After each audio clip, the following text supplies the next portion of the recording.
Glimpses of India Tea from Assam follows the story of Pranjal and his knowledgeable friend Rajveer as they travel from Delhi to the tea plantations of Assam.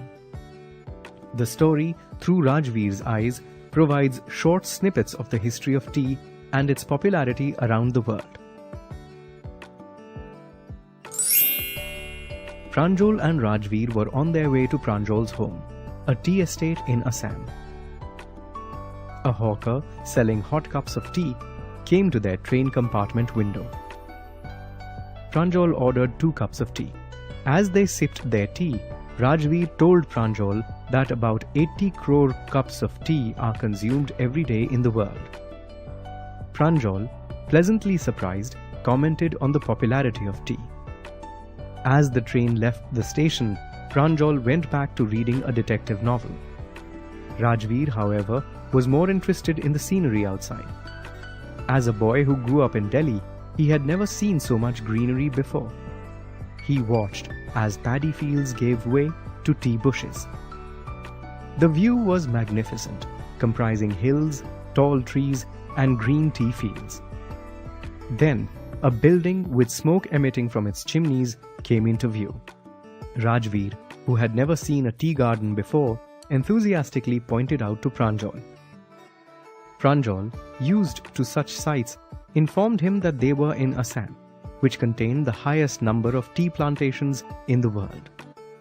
Rajveer then narrated a few legends he had come across while reading on the topic of tea. One of the stories was of a Chinese emperor who always boiled water before drinking it.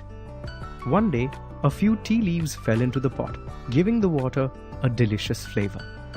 An Indian legend, on the other hand, narrates the story of Bodhidharma, an old Buddhist monk who cut off his eyelids to stay awake during meditations. 10 tea plants emerged from his eyelids.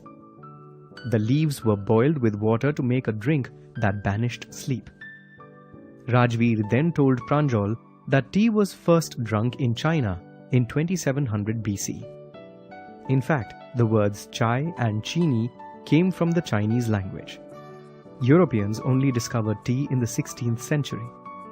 Even then, they considered it more of a medicine than a beverage. The train now reached Mariani Junction, where Pranjal's parents were waiting for the 2 boys.